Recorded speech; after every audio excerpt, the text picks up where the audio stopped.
Salut à toutes et à tous, j'espère que vous allez très bien. C'est Mike Logovi, le stresseur de codes. Alors aujourd'hui, j'aimerais qu'on puisse parler d'une notion vraiment incontournable aussi en programmation.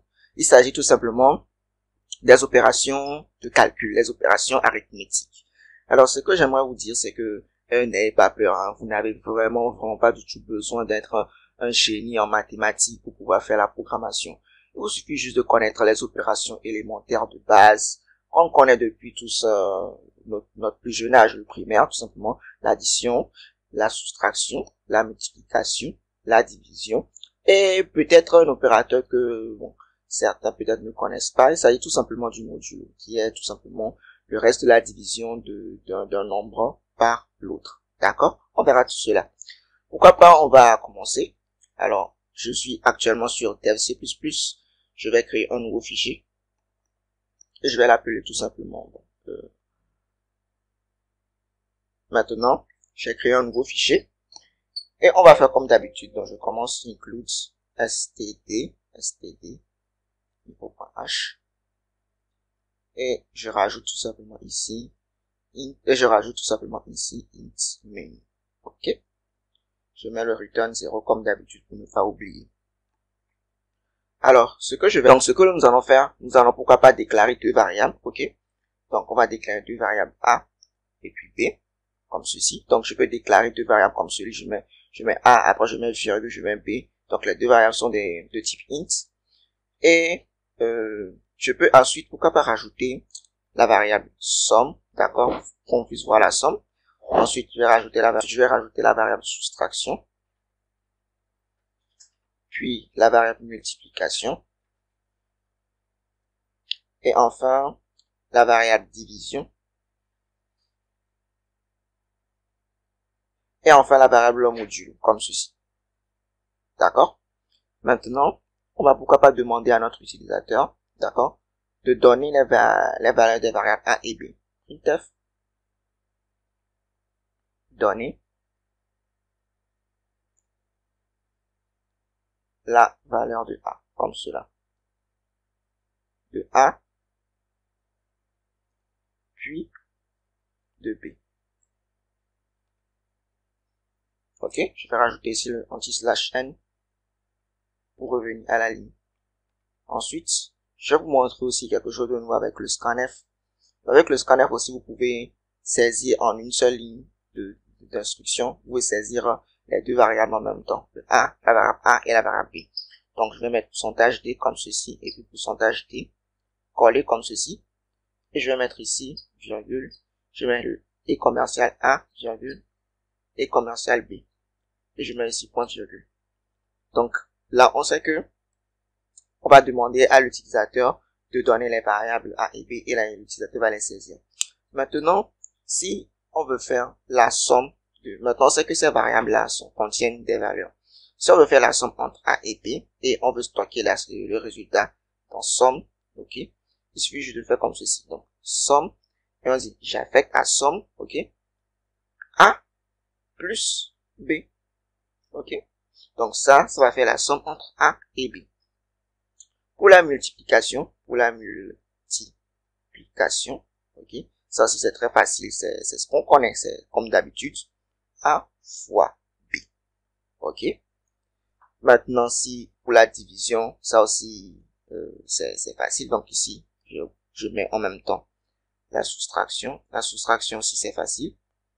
La soustraction, c'est A moins B. Et ici, la division.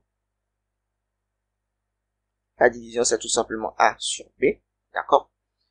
Et maintenant, jusque-là, ces opérations-là sont, vous les connaissez. Je pense que vous les connaissez. Peut-être que c'est le modulo que vous ne connaissez pas.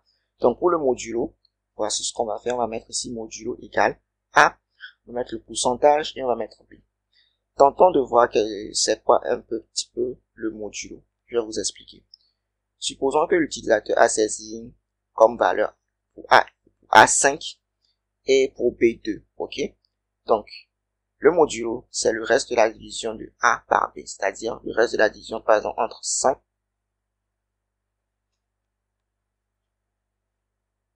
Donc, le reste de la division de 5, ok, donc on va faire 5 comme ceci, divisé, d'accord, par 2, comme cela. Donc, 5 divisé par 2, donc ici on aura 2, donc 2 fois 2, ça fait 4, ok. Et le reste, ici, c'est quoi? C'est 1. Donc, quand on fait 5 moins 4, on obtient 1. Donc, ceci, c'est le modulo, ok, ceci, ça constitue le modulo de 5 par 2, donc c'est-à-dire le reste de la division de 5 par 2. Donc, le résultat, c'est tout simplement 1. D'accord? Parfait. Alors, on va pourquoi pas tenter d'afficher toutes les informations à l'utilisateur. Donc, maintenant, on va compiler et on va exécuter. Je compile.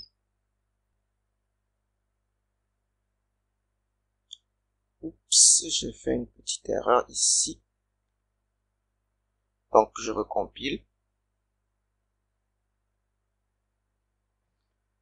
Et j'exécute. Ok, maintenant, on va saisir, par exemple, pourquoi pas 5 pour A. Ok. Et après, j'ai appuyé sur Entrée et j'appuie 2. Donc, je vais saisir 2 pour B. Maintenant, je valide, j'appuie sur Entrée encore. Et vous voyez, la somme de A et B est 7. La différence entre A et B est 3. Le produit entre A et B est 10. La division de A par B est 2. Pourquoi c'est 2? Normalement, c'est 2,5. Je vais vous expliquer le pourquoi tout à l'heure. Ici, on a le reste de la division de A par B est 1. Un résultat escompté, attendu. Ici, la division de A par B est le résultat est tout simplement 2. Je vais vous expliquer parce que on a déclaré ici, on a déclaré la variable A et la variable B comme étant des entiers. De même, la variable division est déclarée ici comme un entier. Donc, vu que les deux variables, ces variables-là ne peuvent pas posséder de virgule, d'accord? Normalement, le résultat réellement, c'est 2,5. Mais vu que 2 et 5 sont des entiers, et ainsi que division aussi est de type entier, donc lorsqu'on va faire la division entre les deux, on va obtenir une valeur, on va prendre la partie entière qui est tout simplement ici 2. D'accord? Parfait. Et maintenant, si maintenant vous voudrez peut-être que on puisse obtenir la vraie valeur, par exemple, pourquoi pas 2,5, donc je vais enlever tout ceci.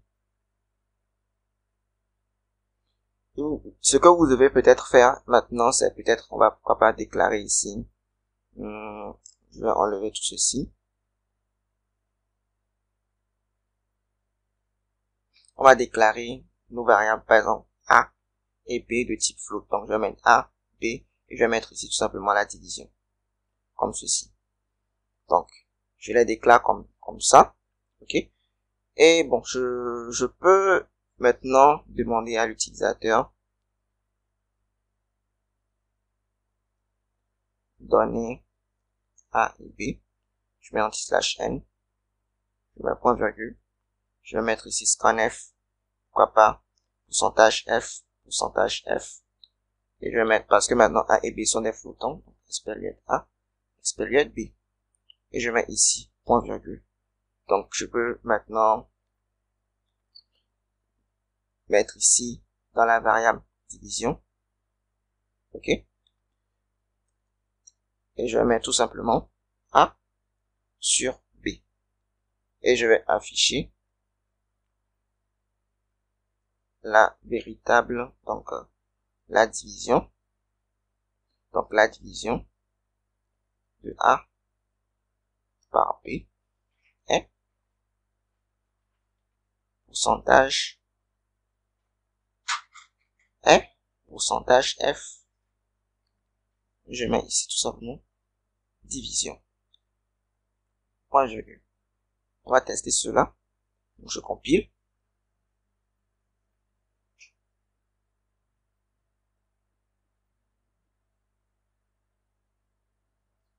Donc, on va saisir 5 et vous pouvez appuyer maintenant sur tabulation et appuyer sur 2. Cela va aussi toutefois marcher.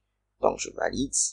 Et vous voyez que la division est maintenant 2,5 parce que maintenant A, B et puis la division sont tous les trois des entiers. D'accord? Si maintenant cela ne vous plaît pas, vous voudriez que vous ayez seulement un chiffre après la virgule ou bien deux chiffres après la virgule, il vous suffit juste de faire comme ceci. Je vais vous montrer ici. Au niveau de pourcentage F, vous pouvez mettre ici point 2. C'est-à-dire je veux deux chiffres après la virgule. Tentons de voir qu'est-ce que ça donne. Je donne encore 5 à A. J'appuie sur tabulation. Je donne 2 pour B. Je valide. Et vous voyez que la division de A par B est 2.5. Donc, maintenant, je veux aussi qu'on puisse parler aussi de quelque chose. La dernière fois, on avait parlé des valeurs maximales et minimales, d'accord, de chaque type.